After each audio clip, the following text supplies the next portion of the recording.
Today, we're going to look at PowerPoint. Now, what I want to put across is that we are looking at some of the basic skills that we can use to create a PowerPoint, a simple PowerPoint.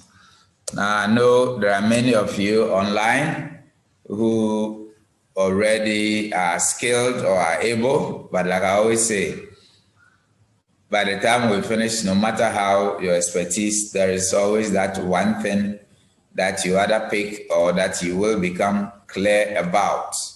That has always been the case, especially for me on every training that I have attended. Sometimes you go for one training and you feel like, oh, I know Excel. But then we should bear in mind that it's a very big package, and it's not everyone who is an expert in all aspects of the package. In fact, there are advanced aspects of these packages that we use, which are called modules, which is when you even want the software to do something extra more than what you have been using, then you write your own codes for the system to respond to those commands. So these are very large packages. I'm talking about the Microsoft Word suite. So we are going to look at very simple things that we can do. And I also want to put across that most often there are some of us who have had one training or the other who are near experts. We get worried when the simple things are being repeated. We must also know that there are always someone online or in class who may not have had a chance to receive the tutelage or training as some of us may have. So then it's always good to be patient, and then we share together. I also urge those who have had the trainings or who are good with it to share their experience as and when we get to a particular area. Sometimes there are more than one or two ways of doing the same thing. So if you have something to share, then you jot it down when we get to question time. At least you can also share with the class. To be honest, it's been a while I touched on this, but I'll do my best to put across the few that I can remember. At least creating a simple PowerPoint shouldn't be difficult for everyone. Besides that, I also want to say that a PowerPoint presentation or the presentation in itself is in two folds. Creating of the documents or the file itself, that's a different technical skill. And then the presentation itself, which is not what we are going to do here. So I believe we all may have been told or heard that to be a good presenter, you most often at least need to connect with your audience. And if you are the shy type like myself, mostly if it is face-to-face, you try to look above the audience and not in a particular face. Because if you do that, you may stare into one eye and get confused before you see you lose your bearing. So what you do is that you try to look at the crowd in general, especially where you have your thesis presentation. You yourself, you kind of worked against time. At the time you finish, you couldn't even spend more time to go through, rehearse, and do your timing to know that I'm spending maybe 5 minutes here, 10 minutes there, 20 minutes there to make up about 50 or 45 minutes. So that's about the other side of the presentation skills. So that one, I will like to put across that that's not what we're going to do today. What we're doing today is creating of the presentation slide, because as students, by all means, when you finish, especially the MPhil PhD, you always have to present your document. And once we leave, a lot of us are workers, we are also staff, and you do a lot of these things in your place of work. Probably your IT staff do the design and then you go and present. What if one day the guy is not there? I've had a situation where some professors have had to go for presentation and they look around the TA or the guy they depend on sometimes may not be around, and you have had to tweak some few things. So it's not about making anybody an expert, but at least having the skill to be able to, shift some things. You open the slide and maybe a template or an image placed on it is overshadowing the other, or you should be able to do some of these small adjustments, or even know why it happened and why it did not happen, or why one thing comes after the other, so that even at the time of presenting, you are not found wanting. So we are going to go very basic, and then we weave in. I know a lot of you at least can create a slide or a presentation, but I'll try to bring in a few other things that I think can make your slides in terms of the presentation nice. Okay, so I put up a small outline. I don't know if you can see well. So we have starting or running the package, opening. We're going to look at how to open the presentation itself, whether you use a blank template, in which case there is nothing at all. So you open a plain sheet, or you kind of look for a template, something that has already been designed, and then you put your content on. And then we'll take some look at some of the features on the interface and how to maneuver your way around. And then we'll try to create a content. So we'll see how to add the slides, and also how to change the slide and its type, and how to now we look at how to put content on your slide. All right, so how to manage your placeholders on a particular slide, and adding and managing images. Most often we are advised that creating your slides, it is better that you have more images or graphics on it to which you can speak to, or to which you can speak, instead of putting large chunks of text, in which case the presentation now becomes a reading exercise. Reading, everyone can read.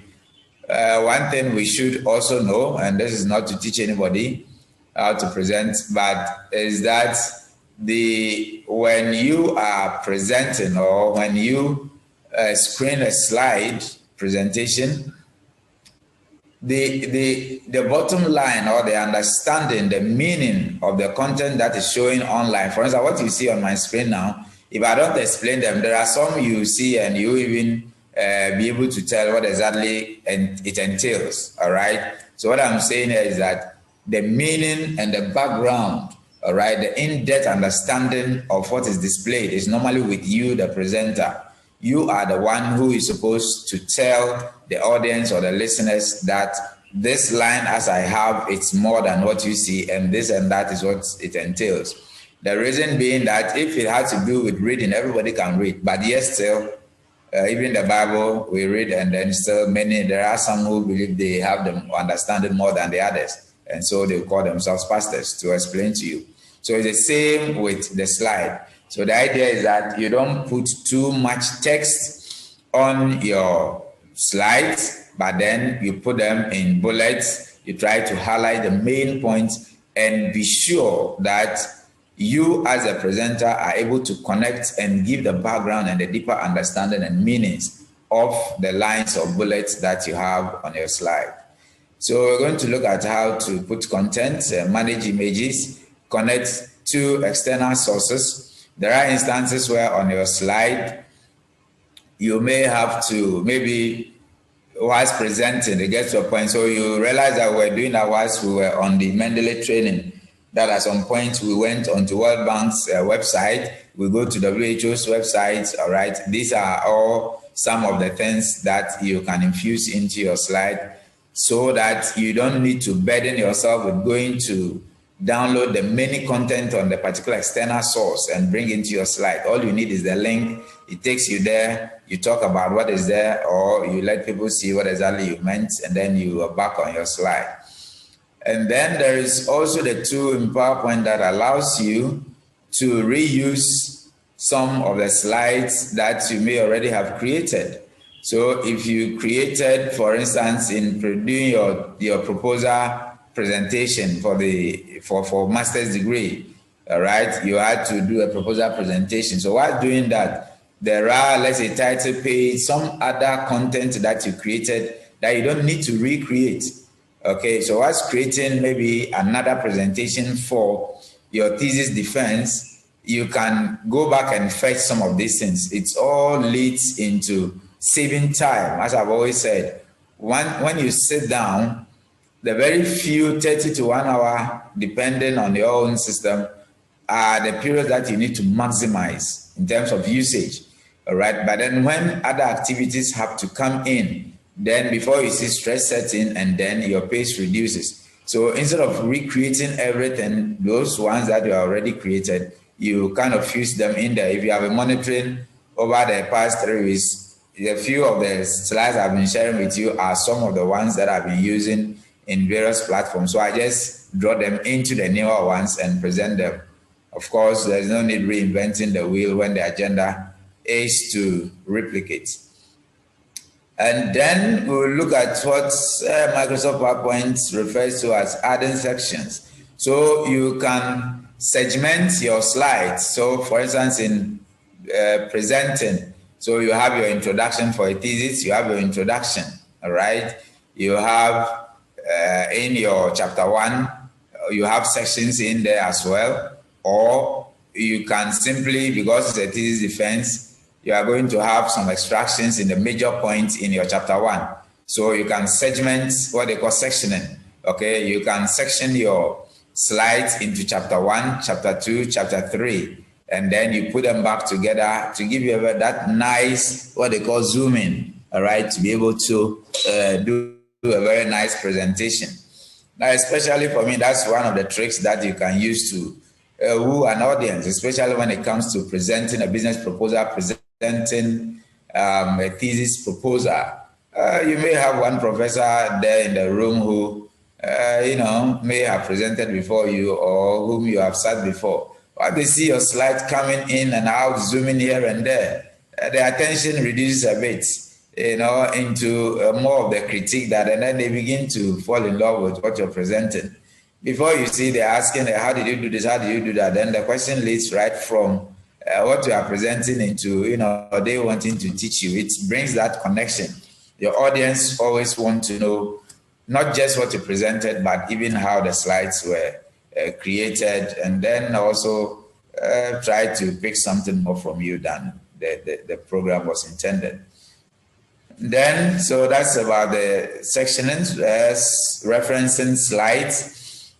So you may realize that there are instances where in your presentation, one slide probably in section 1, or let's say in thesis situation, chapter 1, may have some linkages, all right? So let's say you are on your objectives and then they link with your theory.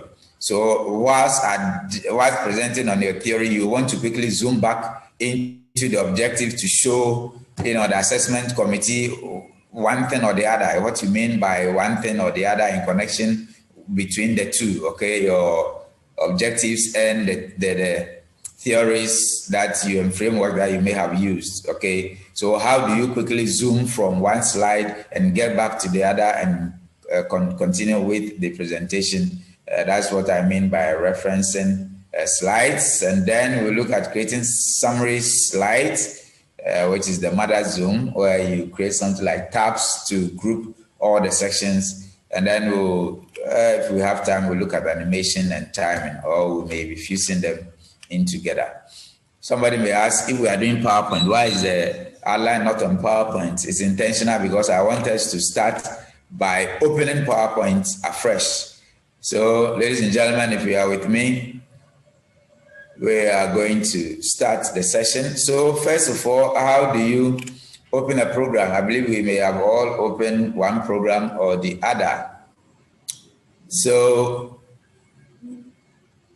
to start, depending on the operating system, now for Windows 10, in my case, the programs are, even though grouped, they are not as collated as you have in the lower ones. So normally in the lower ones, once you come to start on your taskbar, you see programs, okay, and then you click on it to expand and look for the particular program. So you can also search for the programs based on the alphabetical arrangement, okay. So if it is Word, you know that's W, so you can scroll way down to W, all right, or simply on the search bar here, you can quickly search for PowerPoint.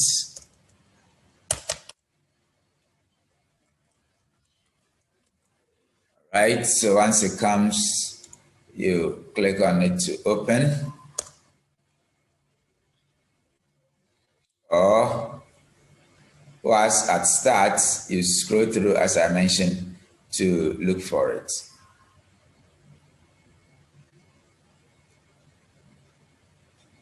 Okay, so great. So that's the file opening anew. Now, what's here? This is where you make a decision. Of course, you may have already decided whether you are opening a blank template, okay, a blank presentation or sheet, or if you are going to look for some templates that have already been created, samples of which you have here. But for our case, we are going to first of all click on a blank template. And also so you can see that some of the slides that I've been using over the last period are listed here.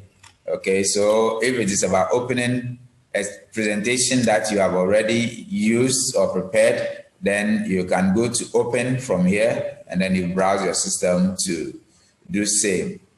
And then if it's a new one, then that is it.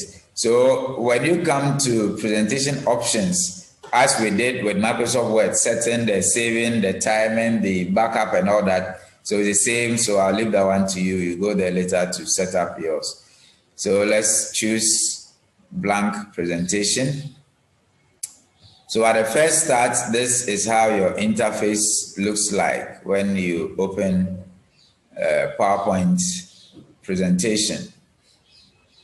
Now, when you are here, you will have to decide exactly how you are going to, you have to have a plan on exactly how you are going to arrange or segment your document, okay? So then that will inform, and mostly the very first slide is always your title page. So then you need to have a title page. So you can see that by default, once we open the software, the system gives us click to add title. So what I'm going to do for consistency's sake, I'm going to try for us to see if we can create a presentation on how to use Turnitin, because I have people calling me every now and then. So we just fuse that in as we go on. So to do that, we're going to have a title page. So by default, this is what we have. If you don't want what has been given you by default, then you can go to new slide. But then when you come to new slide, you are going to add another one. So what you do is that you rather go to layout, slide layout from here. I'm hoping you can see. So here it means that when you are going to layout, it means what you want to change the outlay of what has been given you. Okay. So so once I'm here, so you can see the format. So if I should click on blank, it's going to take the placeholder and everything away. All right. If I go back there and I choose title, then I get that one back. So you need to know the different types that you want to have. So if, for instance, for your title page, you want to have title and content, maybe you have an image. So for instance, if I don't want to waste time creating something, GRASAG has already created and shared with me an image flyer of this program. So what I can do right now is to type in the title, how to use, let's say Turnitin. Okay, I wanted to bring in Sakai, but turn it in.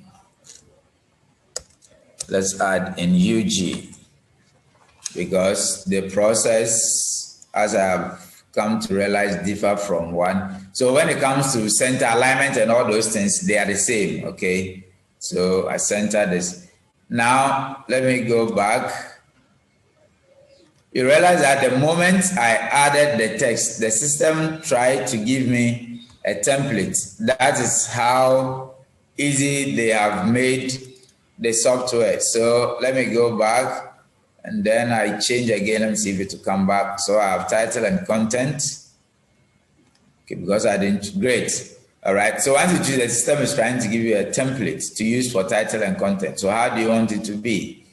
All right, so if I choose the sidebar style, then that's what I'm going to get. If I choose this, so based on what I want to do, let me choose this first one. So you can see, so then you are going to add a title here based on what I intend to do. So let me paste the text I typed.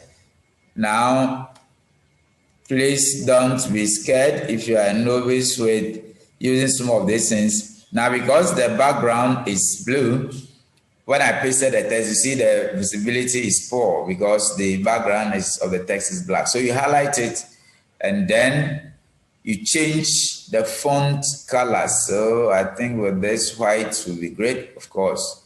So that's it, and then you choose center so that it appears well. So this is what I have, how to use Turnitin in UG. Now, what do I want to put here? You want to know exactly the training, and probably, as you saw in the last presentation we did, put the flyer here. So I'm going to get the flyer that GRASAG shared with me. I didn't download it yet, so let me quickly do that. And then I put it there. So you choose exactly what you want to do, and then you also have to get the materials or the images and details and links that, but as you continue with your design, you can always get these things. Now, that's my download is in. Now you can drag and drop or click on the button. So as you can see, this is picture, insert picture. So meaning that I'll have to click here and browse like that. Okay, and then what I just downloaded will be in downloads. So I go there, and it should be the very last thing I downloaded, which is today. So I click on it and choose insert. All right, so let me push this aside. So you see that immediately the software is suggesting, okay, another layout style. Okay, so if you want it, you go ahead, you take it, but I want to go ahead with just expanding this to match with the one they gave me. So I'll quickly expand this to the edges. Just forget that the content is not exactly what we're doing, okay? So this is going to be my title page, because I don't want to waste time recreating this, because assuming this was how to use Turnitin here, and then the presenter and all those things, everything is on this already. And then the advantage is also that everybody gets to see that this is a presentation or a program organized by GRASAG, UG, all the logos and the venue is online. Everybody and the presenter is already on the screen. All right, probably except my name is not here. So how do I get it? So what you do is that you insert the name somewhere there. Okay, so so we have just created a title page with graphics. All right, it's not all the time that you put text, and so depending on how you want to have your title page. So this is what we have for now. Before we continue, I want us to, so for the template, once you come to the layout, you can also get some, when it comes to design, you can also get some here. All right, so these are a few of the styles. You can expand them that you can get. But as you saw from the example, the moment you select the slide. The system gives you the suggestions. That's how flexible it becomes. So you may probably not have much of that if your office is an older version, in which case you have to come here and browse through to choose something. Okay, right. And then you can also browse for themes, that meaning that the system will take you online. First of all, in your system, if you have something saved that you want to use, you browse and you pick it. Okay, so this is our title page. Now, the second item, let me be sure I'm not deviating from my outline. Okay, so good. So adding slides, great. So we're on course. So how do we add a slide?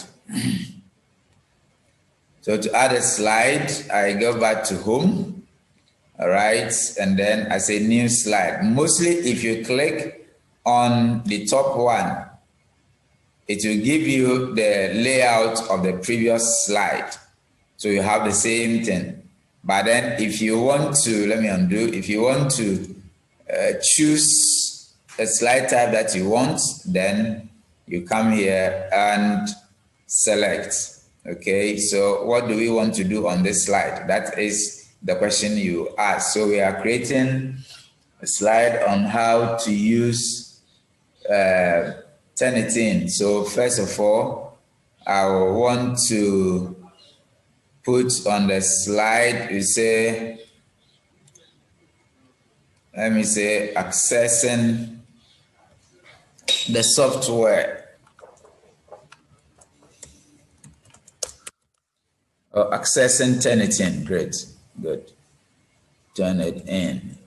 So accessing Turnitin. So that's the main, and then we want to do accessing Turnitin. And then you can see that we have, so this is what is known as a placeholder. Okay, the boxes into which you type, the text boxes in PowerPoint is known as a placeholder. So that's what you use to hold and align the text that you type. And then I'm going to adjust this here like that, so you can always adjust them to your taste. And then I center, as I said, so accessing the package. So I'll expand this one. So in here, what do I want to do? I want us to show the steps, the step that a user will have to follow to access the Turnitin. So what will be the first process? The first process is to get to Sakai. Okay, so we say sign in to Sakai.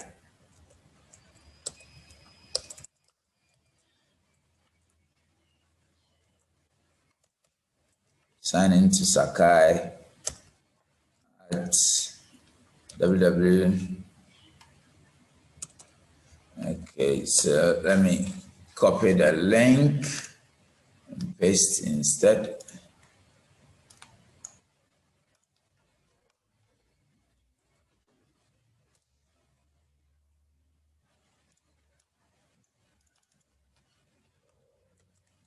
Okay, so I come here and I paste. I don't want to make any mistakes. Okay, so all this, when you do it, it helps the user to do that easily when you share the slide. So once this is done, so you say sign into Sakai, all right? And then the next,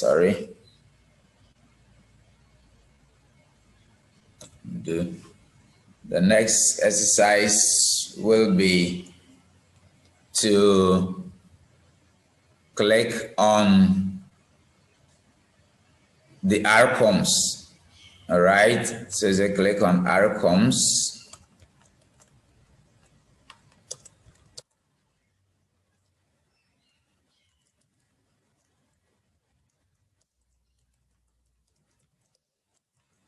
Site. Click on icons course site.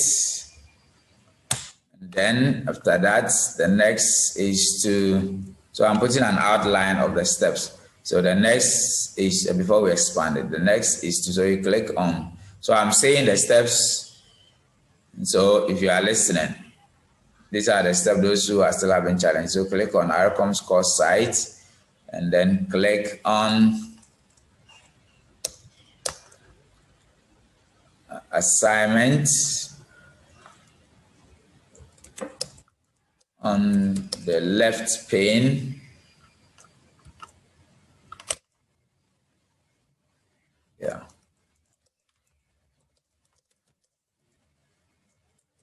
Describe it enough so that the user can, and then click on assignments and then it says select. Let me be consistent. Click plagiarism checker.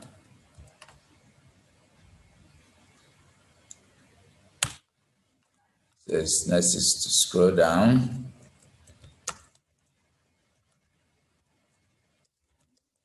Click browse to attach file. So this is about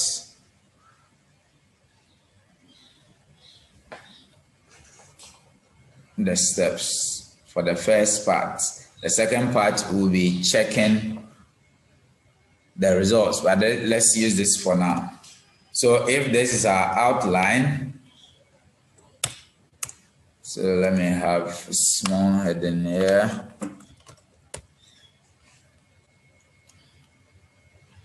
And then I bullet this. Where's my bullet? Great. So remember, we have not chosen a template yet. I want the screen to be clean for you to see. If we wanted to choose a template, we'll go to design and then see how, so you can see how it is. Let me choose this and see. Choose that. No. Okay, I think that's. But then you should also not choose a background that will make a reader, kind of squeeze to see. Remember that especially for thesis presentation, you are going to present to, faculty, and you shouldn't give anybody any reason to see anything else other than what you intended to present. Okay, so this is it. All right, so the next step, we need to add another slide. So we go back home, and then what do we intend to do? So now, this is a graphic presentation we are going to create. So we are going to be extracting the screens of the process we have outlined to demonstrate, so that anybody you share the slides with can follow through and be able to submit a document for testing. Okay, so all we are going to do is to, let me bring a screen so that we, so let me bring in a browser. So we go to Sakai. All right. So this is the home screen. In case you want somebody, because initially you said log in to Sakai. Somebody may not have attended orientation, and for that matter may not know where to sign in. So you may have to, so if you look at most presentation, you see that there are interfaces like this in there. So how do you get this interface? You can use print screen on your keyboard. On your keyboard above the number part, there's print screen there. But then when you use that, after doing that, you will have to crop it. So I have this tool that Microsoft has made available. It's called the snippet. So you can, let me search for Snipping Tool. So this is it. You can search your screen if you have not used it before, Snipping Tool. So I click on Snipping Tool. That's what I normally use to crop a lot of the images and or take screens and use. So once I have this, All right. So I want to capture from here the screen and then go and put on the slide and then put an arrow for someone to follow to sign in. So what I'm going to do is click on new. So I'm going to, so it's called Snipping Tool, please. Okay, so I'm going to capture from here. So you can, so this is a tool. Now you draw around the space or the area you want to capture. So like this. I get to this end and down, and then I leave it. So this is the image that has been captured. So this is the Sakai screen. Then I click on save. So this tool is easier because sometimes when you save the screen from the website, one, it may not be that clear, and then two, you may not have that much time to be doing the cropping. So this one, you capture it, the area at once. So I need to save it. So I give it a name. So let me say Sakai home screen. All right. And then where am I saving it to? I have a folder that I put GRASAG content. So let me come here and put a new folder. So you need to do all this. So say images. Whilst creating your PowerPoint, you need to have a folder into which you save your images, because sometimes the images, you may have to connect to some of the images. So if you don't have a folder and you copy the file and give to somebody, you may have problems with connection. So this is it. So I've captured the screen. So let me minimize this now and then insert my slide. Now, because I'm going to choose. So let's go to new slide. Which one is going to serve my need for what I want to do? I think this. So title only, because I only need a title, and then the rest of the space I'll use to display the image. So title, slide, then I type in Sakai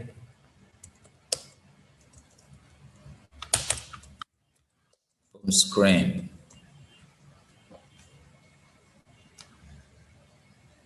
Okay, so you can always adjust this, or you center the text, home screen, and then I want to now go and bring, you can also change, if you don't like the color of the text, as I showed you, you can always change it.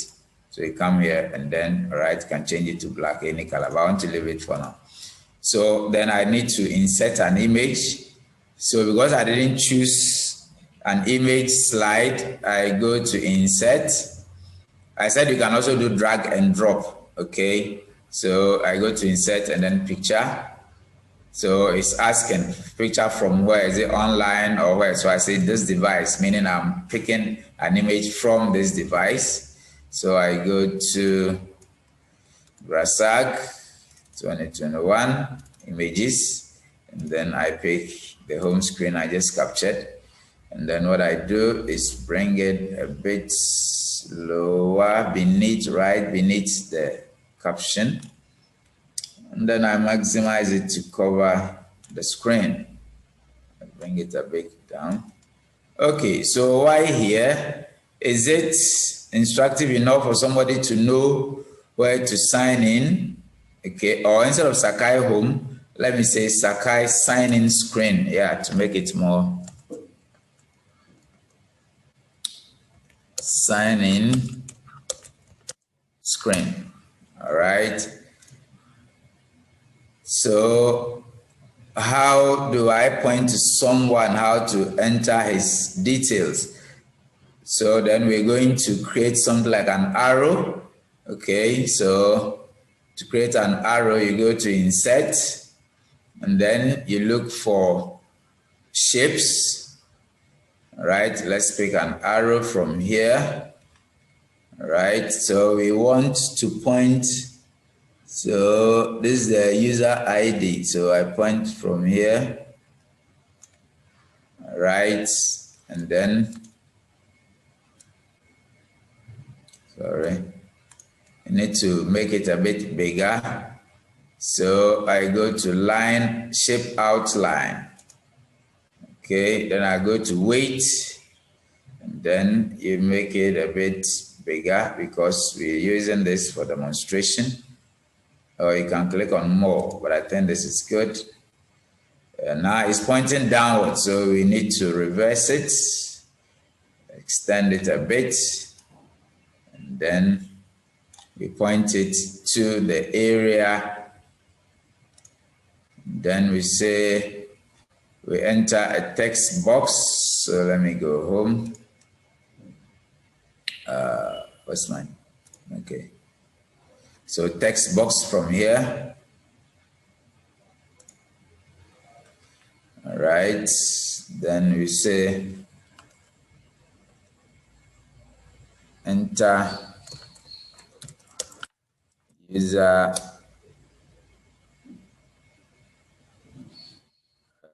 okay, let's be specific. So student is there, but it's not clear. So student ID. Let me do it. Enter ID. ID and pin here.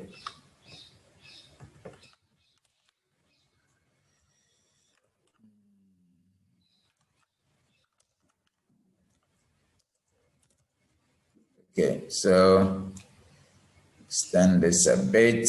Now the background is overshadowing it, so I need to change the text color to which color will make it stand out. Let me do this for now, and then I also give the text box a background to make it more visible. So once I click on the text box, where's the tool? So I go to shape format.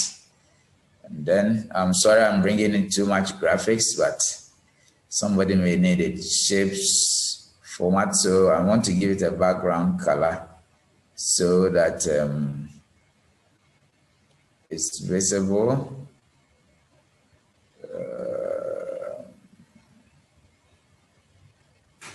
Okay, so I don't waste too much time. Then I'll change the text color to black. Okay, maybe make it bold. Then increase the font size just so it's visible. Okay, so I drag it here.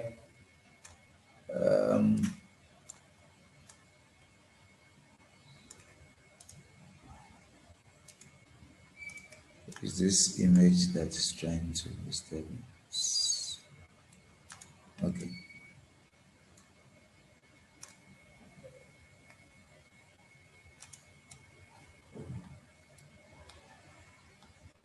So I point the arrow properly into the box. And normally red is better for the arrows, makes it more visible.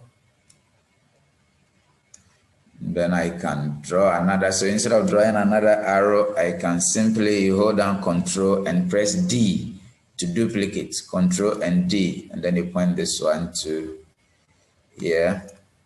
All right, you can do this or do individual text boxes, at least trying to tell the person where to enter the details so it is easier for them.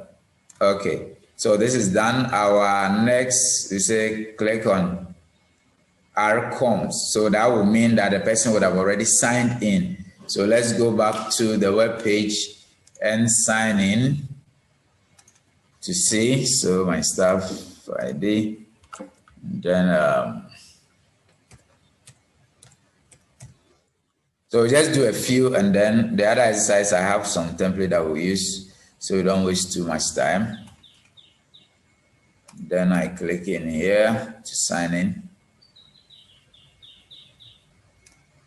So the other one, we said the person should click on RCOMS. Okay, so you can simply capture some section of the interface So let's have our Snipping Tool. Then I click on New. So maybe this part, like this, just to make it easier for the person to identify. So I save it, Arcom tab.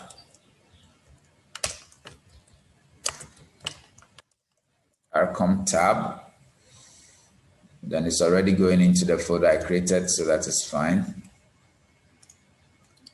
So I take this away. So I need to insert another slide. So you can simply click here because the template is created. And then our title, enter Arcom.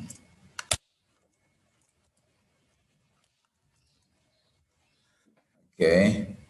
Then I go and get, so I said you could do drag and drop. The folder opened. Yes, it's opened. So you can simply do drag and drop like this. And then I can expand it. You can see the system is giving me some suggestions, and I think I like it. So I choose this one. Yeah, it makes it easier, and then I realign it. So just because the system suggests doesn't mean that you take it hook, line, and sinker. I just suggesting how. So instead of it being at the top like some heading, it's asking that because of the way this one is vertical, at least this way. All right. Then we have our arrow. So we say click on Arcoms, so you can copy an arrow here, Control C, come here. Instead of drawing another one, then you drag it to where you mean. All right, so extend this here. Okay, it may not be too detailed. I'm just demonstrating how, demonstrating how this can be. Okay, let me save. Finish. Somebody may say, I should share.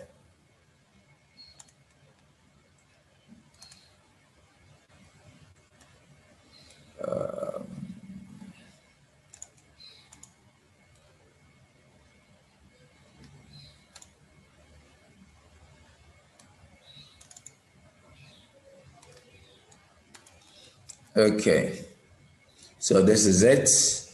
And then, so after clicking, so let's go back to our browser. So you click, and then the other thing was that we were asking the person to click on assignment on the left pane. All right, so in the same vein, we bring our Snipping Tool, click on New, and then let's include the Arcom, and then this part, at least. All right, so let's say Assignment tab.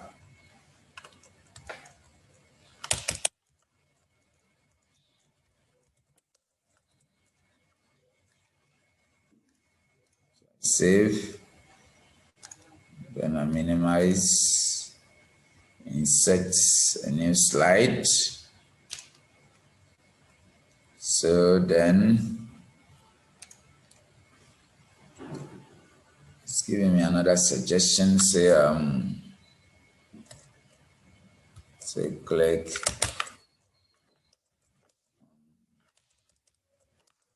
on assignment. Then I go and bring the image.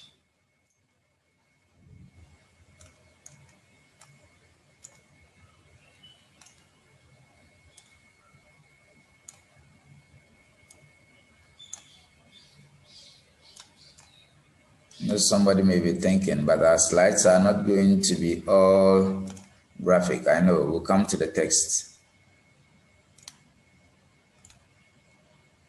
We are 1 hour down. Okay, so you do this and then you expand the image, because that's the most important thing on this slide, directing someone as to how to see the button. So I think I already have my arrow copied. Let me paste, see if it's come. Okay, I copied something in. Sorry. Do. So I go back, pick, copy, come back, paste. All right. So this is assignment. So in this case, we can reduce and do this. There's the assignment tab, and then so that's basically what you do. I don't want to spend too much time here because as if it's taking a lot of the time. So we have our directional slides, created. Let's add some content. So let me add another slide because I want to add text. So let me title and content, but I want text.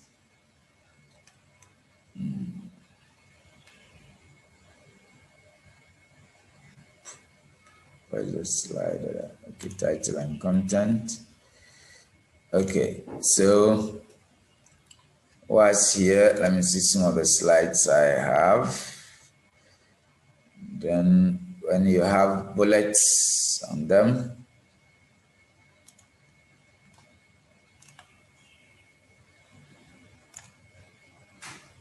okay, so using Turnitin. Let me copy this and bring to this slide. This was what we did the last time. All right, so you can, of course, by the time you do your designs, you already would have your content in your work, and then you copy and paste them. So you can increase the font. Okay, where are you? Increase the font. So this is a definition. So that is it. And then the title.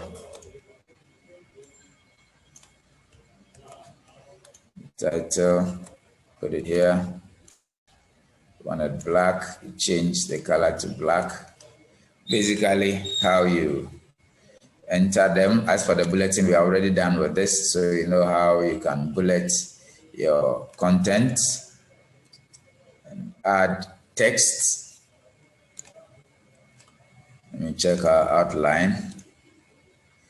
Okay, so I think it's enough for selecting the slide types and adding content to your slides. That's what we've been doing. So the placeholders I mentioned, adding and managing images.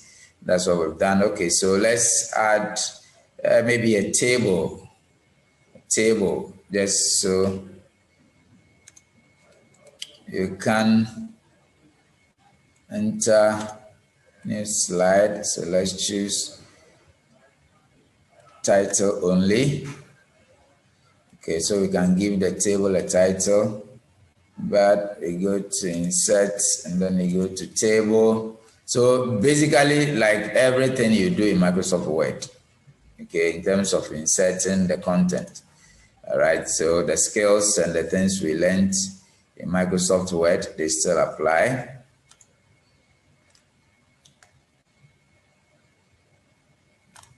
We can bring it down and then expand it. All right, merge, if you remember, right click, choose merge cells, you give it your title, put your content. These ones are not waste time. So anything at all that you want to put on your slide, you can do so. And I believe from what we have done so far, a lot of us should be okay. The rest we will do when the questions come and we'll have to change. I think we lost something here. Okay. Now let's look at what's my outline.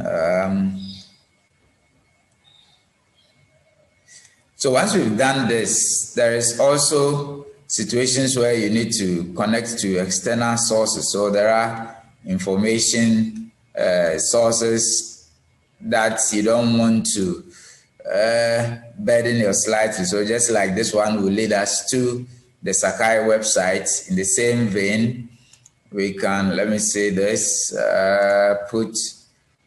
so like this, when it comes to using the Turnitin software, if you want this to lead to Turnitin. So let's see how we can enter a video, add a video to the platform. So there are two ways by which you can add a video. So first of all, let's choose a slide type that we want to use. Let's choose title only. Title only is almost like a blank because you can delete the placeholder and it's a blank slide for you. Okay, so we want to add a video. So it is either, let me add another slide. It is either you choose content, okay, title and content, in which case you will have the buttons to choose the type of content you want to add. So you can see this one, 3D mode, insert smart add, insert chart. So assuming you have some chart that you extracted from your thesis that you want to display on this side, so you click insert a table, you can click to insert a table right from here. So you want to insert a picture, insert image, and then we have insert video here. So we can either do it like this, and then this is actually a video on academic integrity. So I click to select. So this is when the video has become a part of the content. Now note that when you do this, means your presentation file has become as heavy as your video. Okay, it's more than that, because the file size has increased because the video is embedded. So when you save, you realize that when you are sharing, you are going to have, so you may finish and you want to share online, and you may have to probably use something like a Google Drive or the Windows one, okay, to share. You can't send by email because the file will become too big. So once you do this, right from here, you can even play this. Click on this button. Hi guys, my name is Mr. Thiesing. If you're watching this video, it's probably because you're in Ms. Reeves' class. And she asked me to talk about plagiarism and academic integrity. Okay, so that's basically it. And the other way is also when you want to insert a link to the video. So then you can, in that case, the video will be playing externally. So you click on it, and then let me see, academic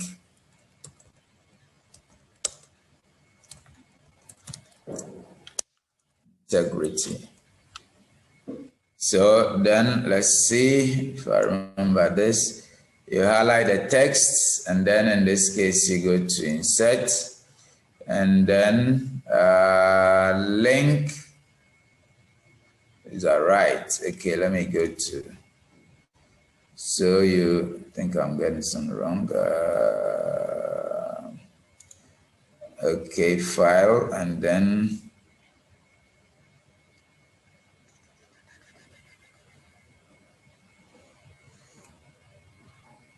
let me browse to, where do I have this video? But in the folder in which I have it.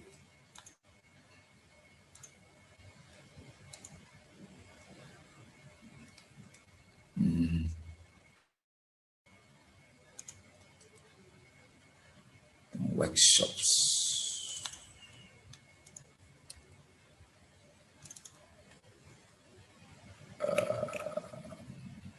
Should be somewhere here.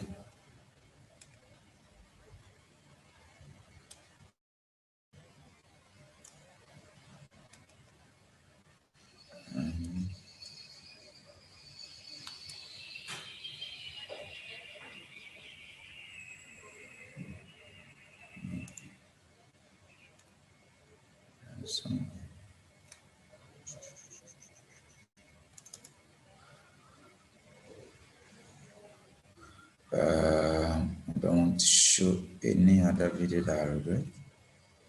Okay, just excuse me. Let me check the source again. So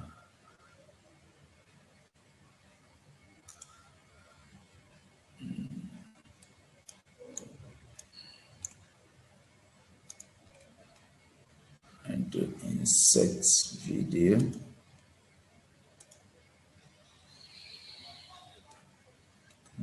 Yeah. The same work workshop. How come I can't see it from there? So let's try this again. Then links, come here.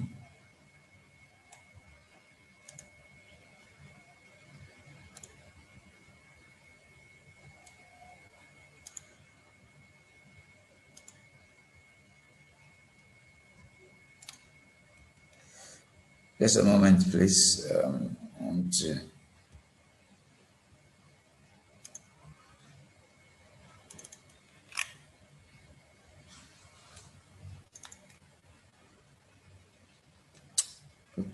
Okay. The file type.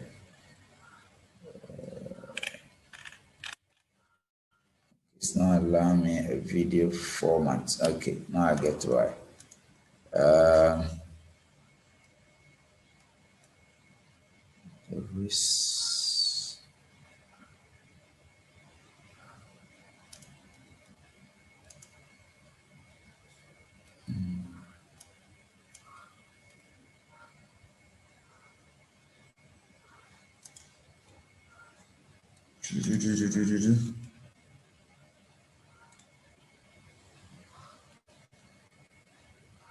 Post.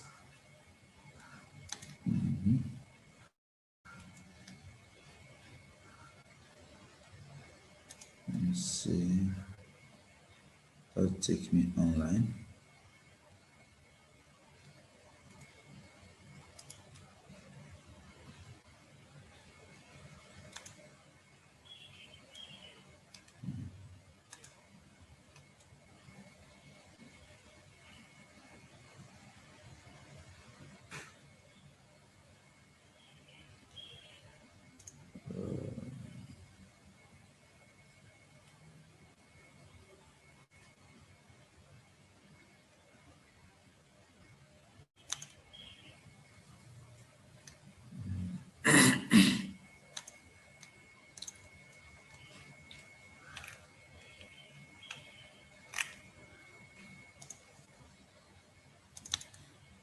Okay, so if I don't get it, we may have to use the. Okay, so let's think I'm having a challenge with this. Okay, let's use this for now. So you can embed the video like this and then play it, as I said, in which case the file is going to be heavier than I wanted us to see how you can also use the link. But then let's do that with a different content. So for instance, instead of showing the link to a particular source, so let's say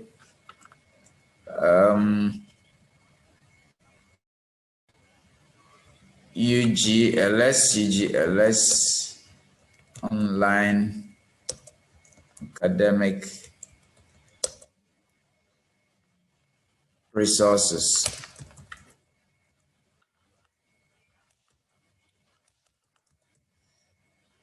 Okay. So instead of copying and putting the link outright, which sometimes is somewhere on the screen, so I'm going to use the two instances on the screen. So I could go to bam.tg.edu and copy the link straight away. No. bam.edu and copy the link straight away and either paste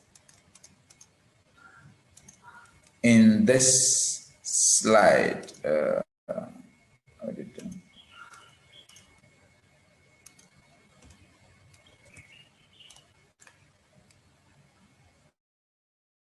Okay, so I paste in this slide like this instead of this, but then you realize that it becomes a bit too simplistic.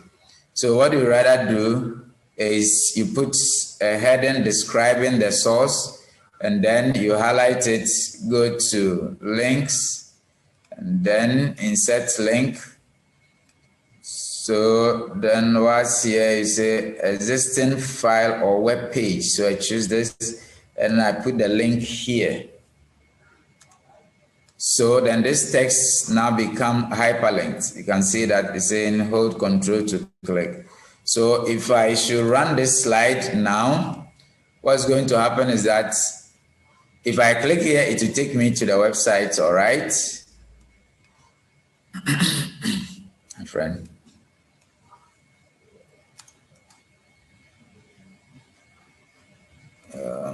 What's the slide? So if I run the slide, this should take me to the website, but then when you use this one, it's better. Okay, so it gives a brief descriptor of the screen. So then once you point at it, it takes the user or you, the presenter, straight away. So if there's something here you need to demonstrate, it saves you time, because mostly when you're presenting, you don't want to waste time now having to open the browser, minimize your presentation, open the browser, and sometimes the net may be delaying. So once you do this, you are always able to quickly run into the external source.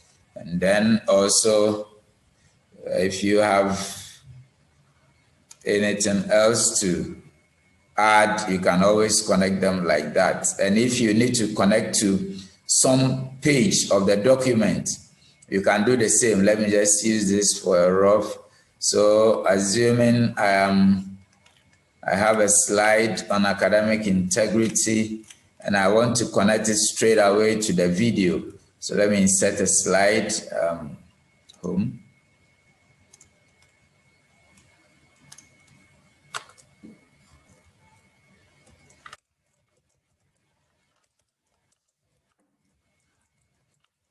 Integrity, and I want to connect this to the slide that has the video.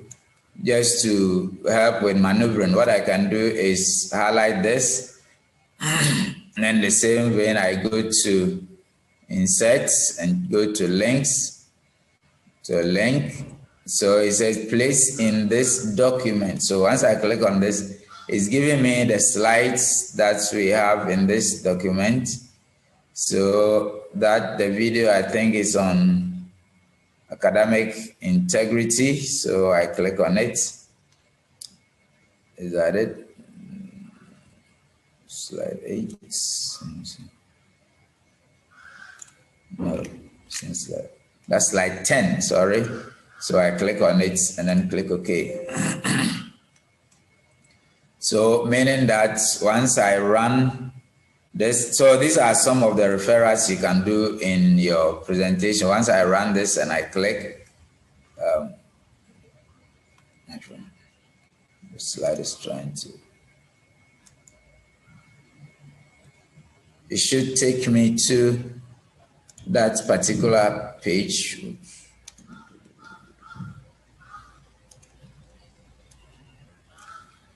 Then I go to link.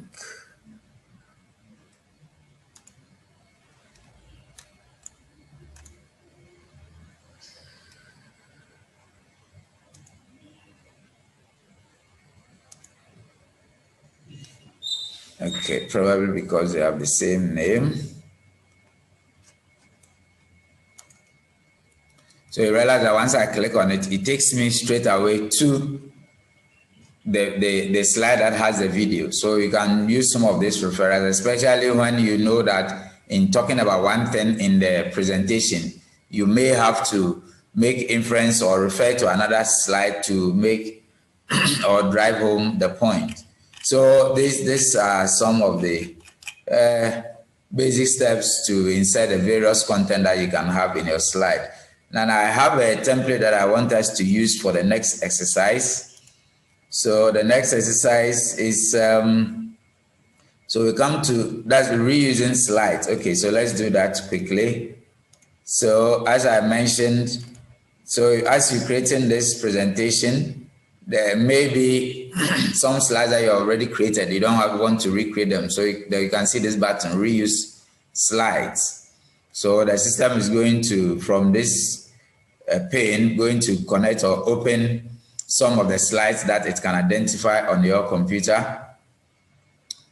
And then you choose, so which one do I, so they have a slide by the title GRASAG Web 2021.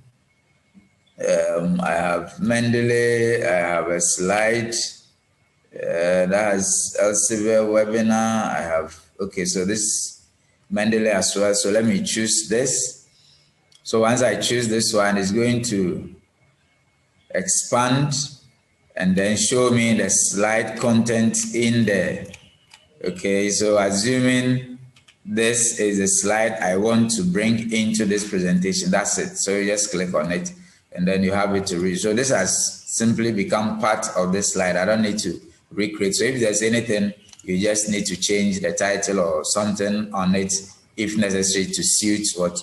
So that's basically how to reuse some of the slides that you have already created. So you link to them and bring them into your presentation. Okay, so the next activity is to add in sections to your slides, so segmenting your slides. So to do that, we are going to use the presentation that we used for the searching skills training. So we're going to use this one because there are a lot of slides on it. Okay.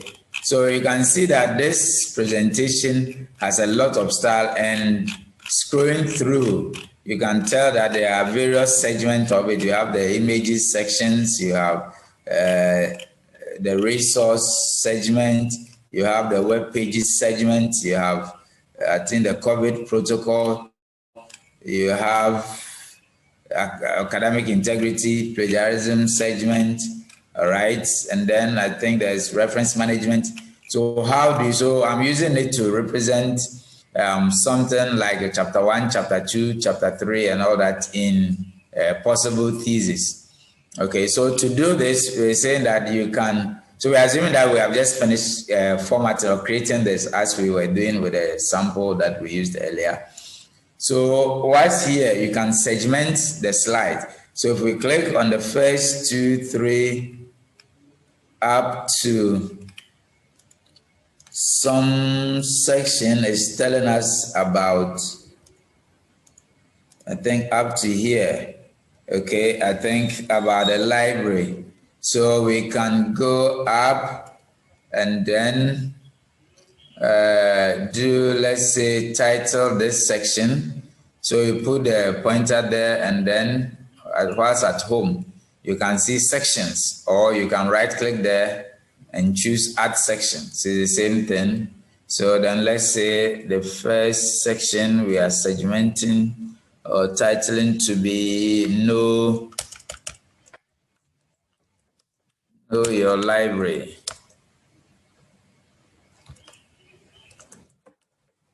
Forgive me if the caption is not in sync with you.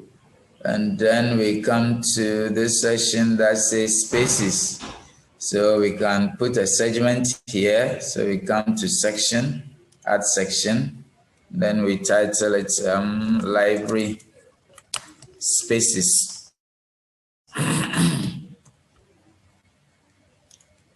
Then we scroll through. These are all spaces. What is this? Borrowing rights, if you like. So we can put here, this is small, so let me see.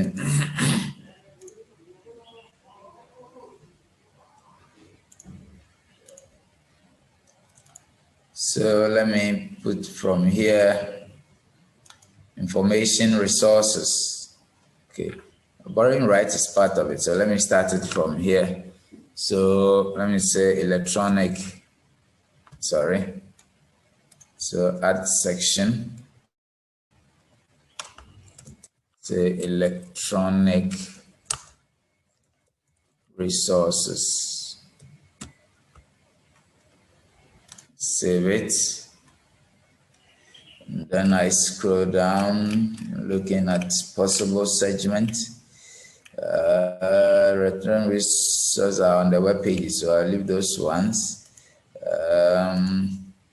Let's put here COVID protocols. So COVID-19 protocols. And then we run through. And then what is this? Our expectation. Let me leave that. Okay, thank you. And then when we come to here, we have conducting literature search. So let's segment this to be searching skills.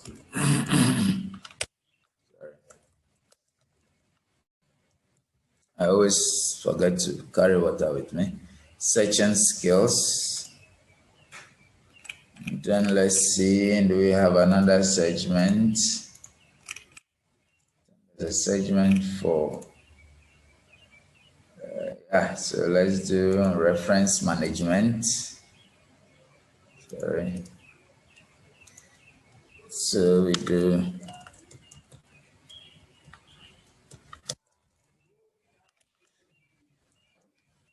reference management.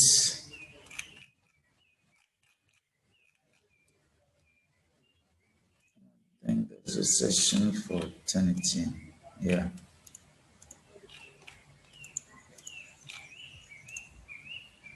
Yeah, so eternity should start from here. So let's add Tenetin to academic integrity. So let's say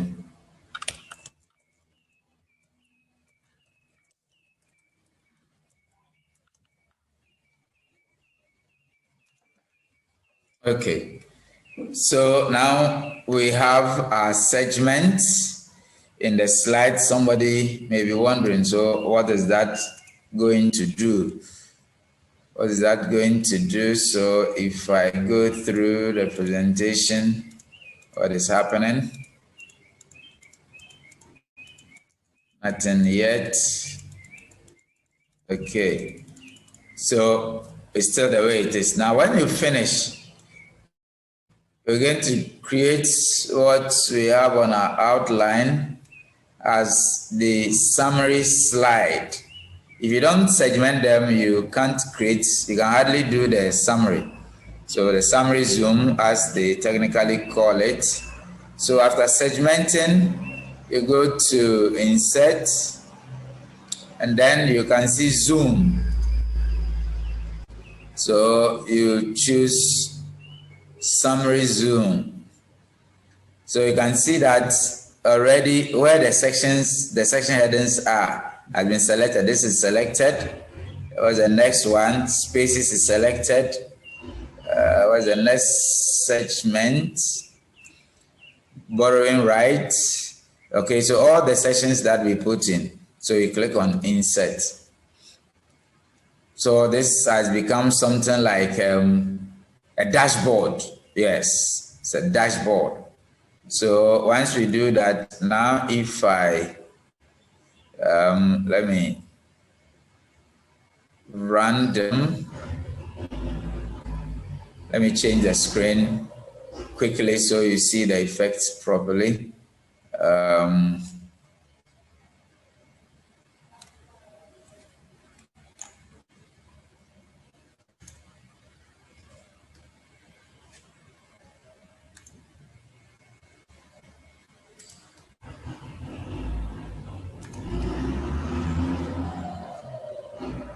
Okay, So once I run it,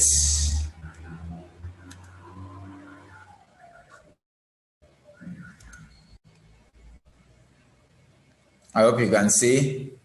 So this becomes the dashboard of all the segments. So it selected the segment headings. So let's scroll through and see. So you see what happens. It gives you that nice, zoom in, and then the sub slides will follow as you present. And then you realize that once we hit the next segment, it zooms out and then it goes back to the dashboard. So if your presentation is such that after you want to take questions or suggestions after the first segment, you can do that. So you are back on the dashboard. Once you're ready to continue, you click on the second segment, and then like that. So the second segment has to do with the spaces. So you see that it goes through the spaces like that. I'm hoping you can see. So it's back to the dashboard once you finish with that segment. The next segment, so borrowing rights. So like that. Let me hasten it for want of time.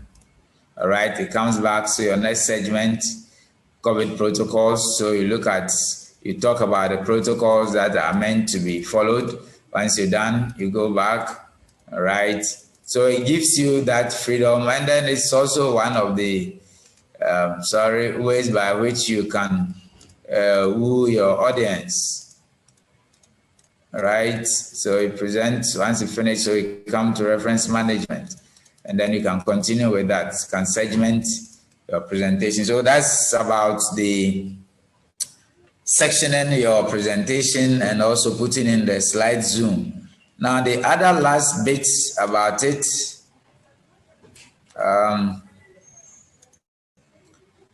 has to do with, sorry, the slide has gone to open something else. The other last bit about it has to do with, let me see the outline.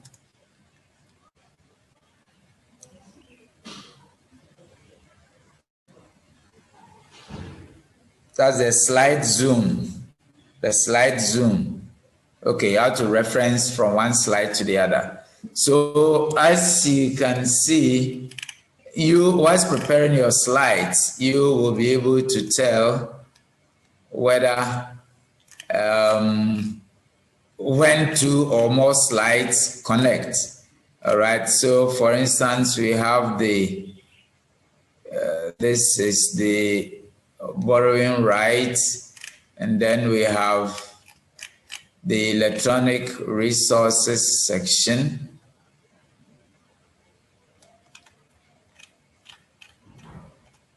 Where does the session start from? Electronic resources section.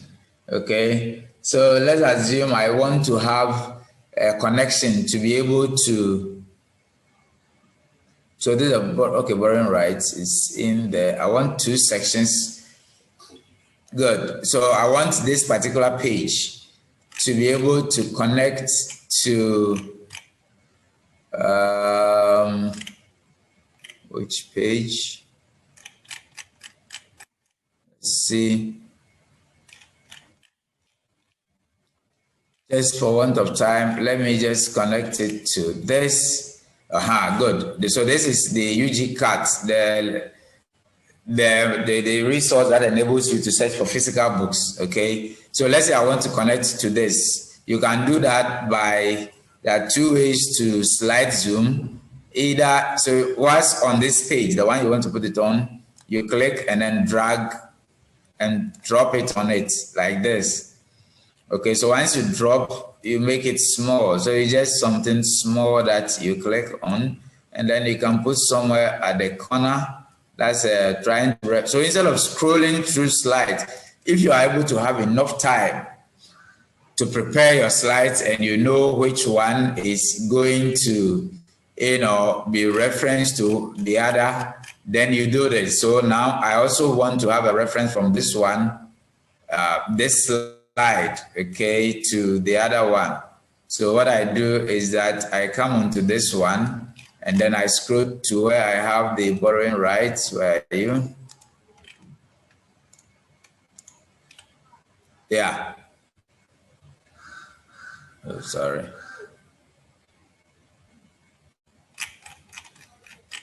So once on this slide, I get to the borrowing rights page. All right, then I drag and drop on it. Minimize it small. Okay. Put it somewhere at the corner of the screen.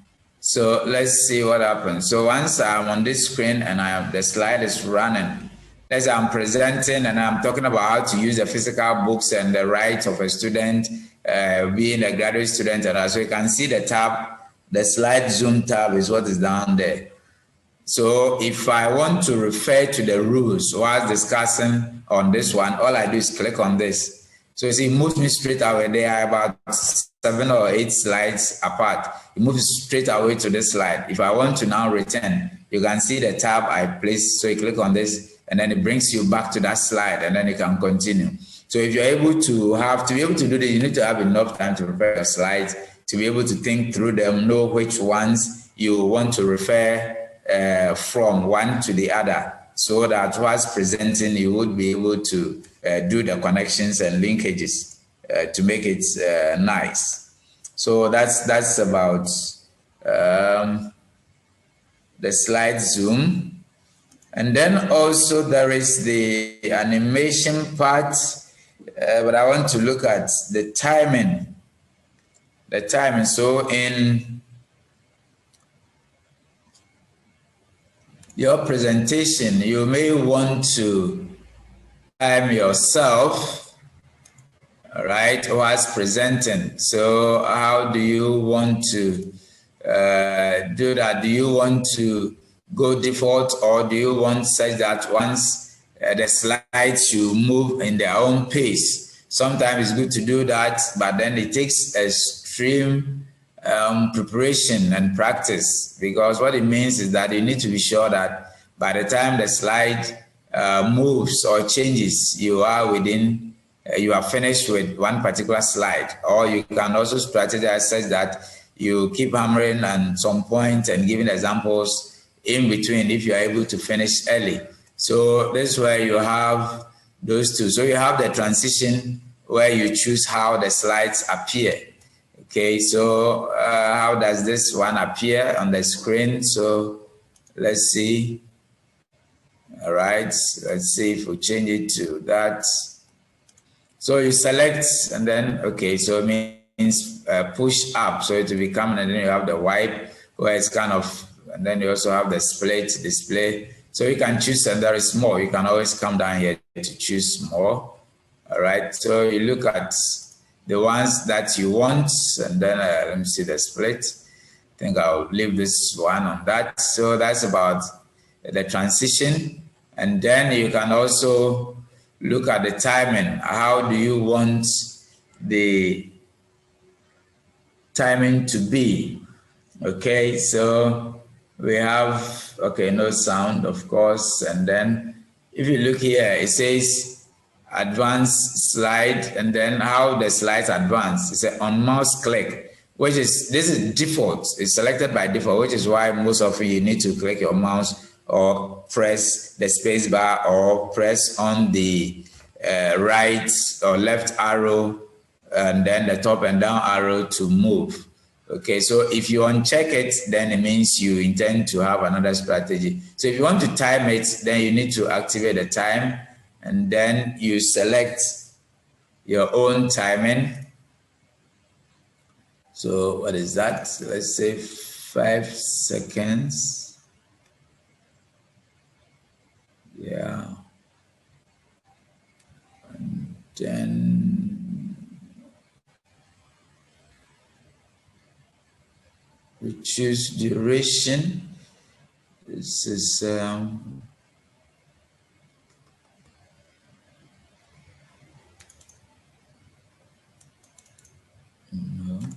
okay, so I leave it like this, and then we are on this slide, but if you click on apply to all, that's going to take effect on all the slides.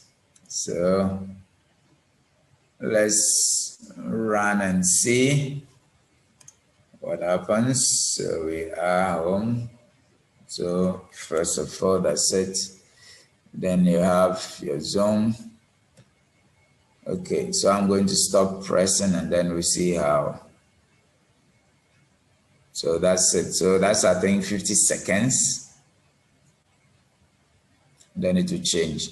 So meaning that you, like I said, it takes extreme practice to time yourself on the slide. And then one of the strategies is that when you are able to finish a particular slide before the time, you can, you know, if you are prepared enough, you can always give examples until the next slide come, and then you zoom in into that. So I didn't press even the what do you call the summary slide. I've not been touching it, so it will zoom by itself and also run by itself. So I put it on 50 seconds. So every, was it 5 seconds or 50 seconds? Yeah. So then it will be changing by itself. It's, if you're able to, so I'm saying that use this when you know you've had ample time to prepare. All right.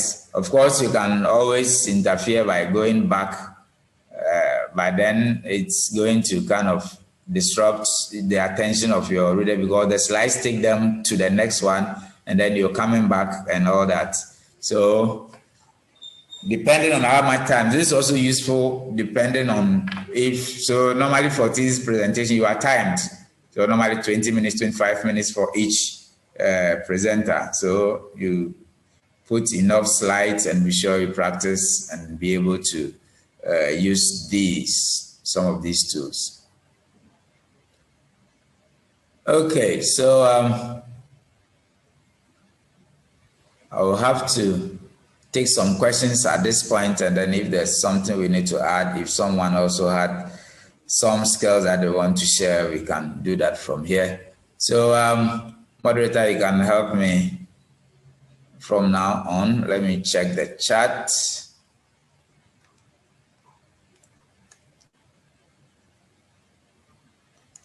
So question time, contribution, please, if there is any.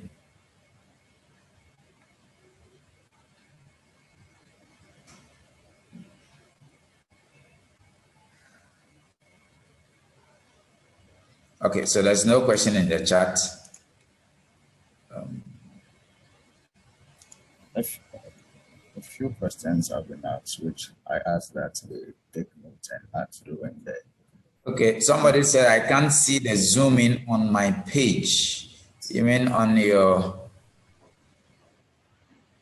Is it? Do you mean on your PowerPoint, or you can't see what I am presenting? I don't know if the person can come back in. Okay, so there are 4 questions. How can I access the recording after GRASAG will sort that out? How can you please go over how to use the snipping tool? Okay, I'll do that. Please, I'm using PowerPoint 2016, but I cannot find a design idea spin. Oh, I'm also using 2016. It should be there. It should be there. Some of these things, sometimes, ironically, they also go with the operating system. I'm using Windows 2010. I don't know. Genevieve say, please, respectfully, how does one use the university template? I was late in joining. Okay, so the university template, do I have? Yes, I think that's what I have the library presentation on. So I could take the content out, but I'm sure, I think I got it from one GRASAG student, so I'm sure GRASAG does have a copy that they can share with you. So the university has a template that they already have designed the master background with the university colors and all that. So you can see what's on our screen now. So this is the university template. So you can, GRASAG, I'm sure, will share a sample with you, those who don't have, so that you put your content. It doesn't mean you cannot manipulate. You can manipulate and put your own content on. But mostly, if you see any official UG presentation, they normally have this background. Okay, so that's about what's in the chat box. Can we? Okay, so the questioner was if I should start the snipping tool. Okay, so the snipping tool, let me close the one that I opened and find it again. So I said that instead of using screen print, the snipping tool for me is quicker, because if you're able to draw around which part, you realize that all the images I captured, I didn't go around what do you call it, cropping, because you capture exactly what you want. So for what we have on the screen, if I want to crop or copy some part of it, so I'll search. Let me open my snipping tool so you can search for it, or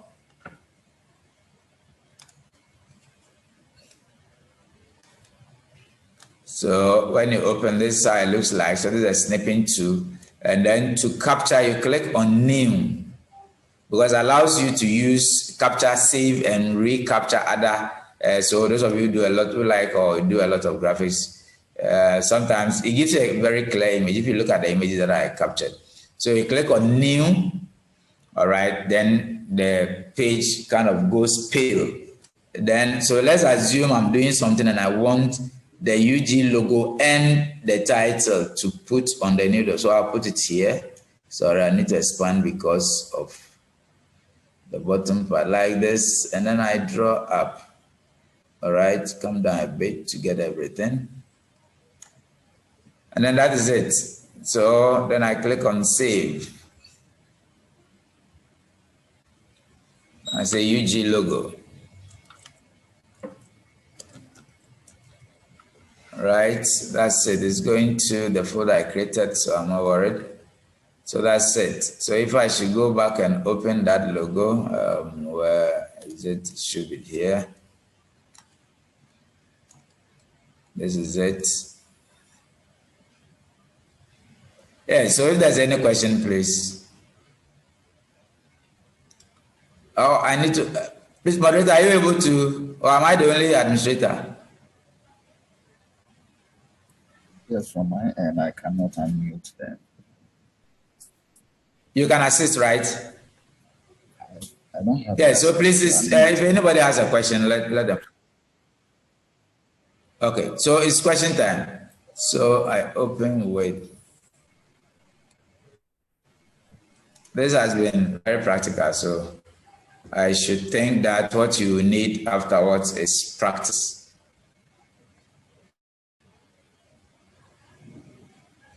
So this is what I captured. So you don't need further cropping, all right? You capture and then straight away you go and use. So that's about the snipping tool.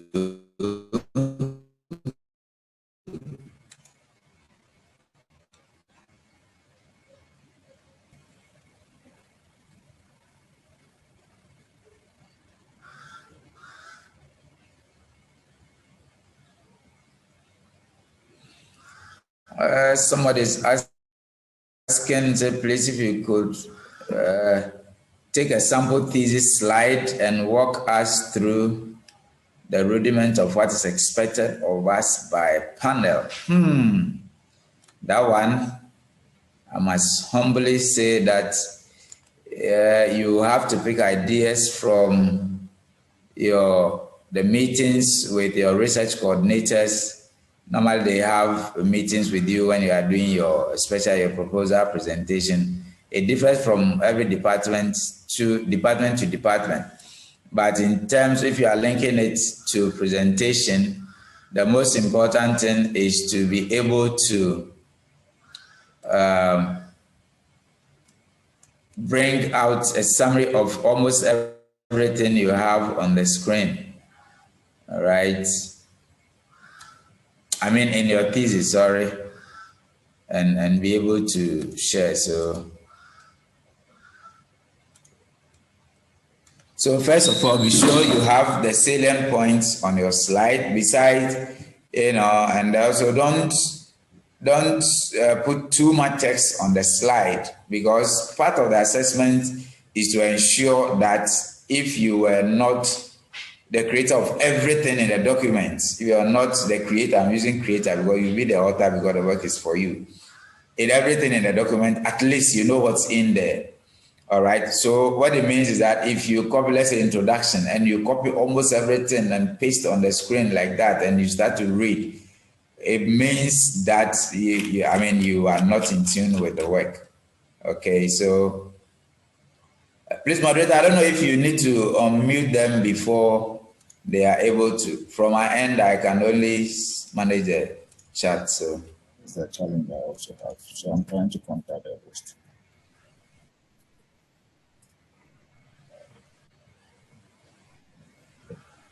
yeah, so don't put too much text, and also where you need to use graphs and tables is mostly appropriate. So, and then you can also use the what I should call subject headings of the content to do the presentation. So those are basically, but in terms of exactly what is required, you are required to present on, because the whole thesis you are summarizing in the presentation. So you are expected to kind of pick snippets of the thesis into the slides and then speak to them as though you were reading the original thesis and bring it out freely, also to signify that you know what you are talking about, meaning that you don't have to say exactly what is in the thesis, but you need to make sense to them what exactly the particular the thesis about, and exactly what the objectives were and the subtopics in it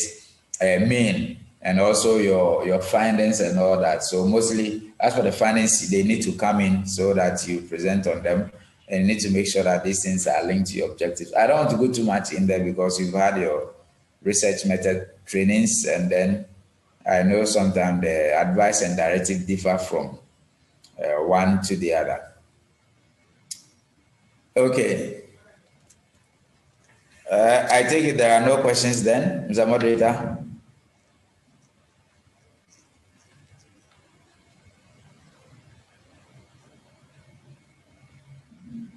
Hello. Moderator, are you there? All the questions in the chat have been attended to. I don't know if they have. Okay. Okay. All right.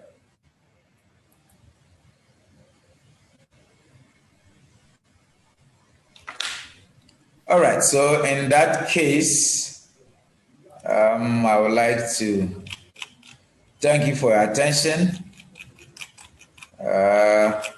I've been very tight. I almost called for this session to be postponed, but knowing that a lot of you are already writing exams and things, I'm even surprised at the attendance. So I'm grateful you joined, and I'm always happy to do this. Thank you, and good afternoon. So also grateful and throughout this webinar series. The moderator, your voice is very low. Is it okay?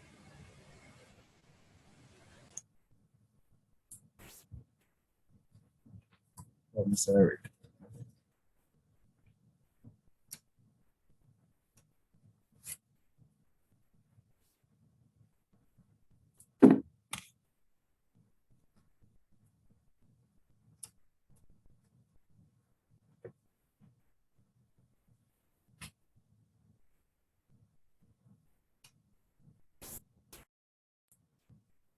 Can you hear me, please?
Hello, moderator. Were you saying something? I didn't hear the command you gave. Apparently, my mic was also off. Okay. Can you hear me now?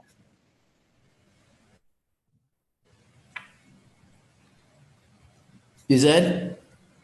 Can you hear me now? Yes, but your voice is slow. I don't know if you can speak. I was just. So let me.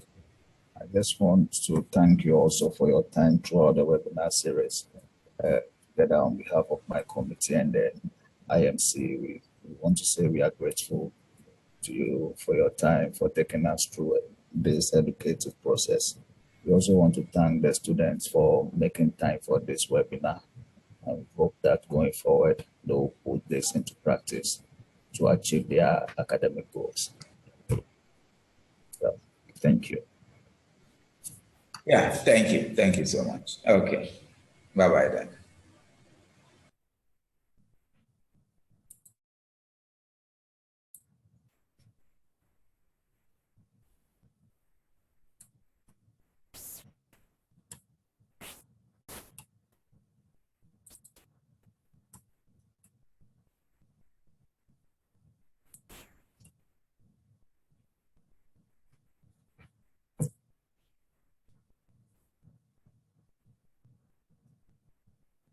Place the links will be shared on our platforms. So you should just watch out. I think they'll compile all the links for the sections and then share on our platforms.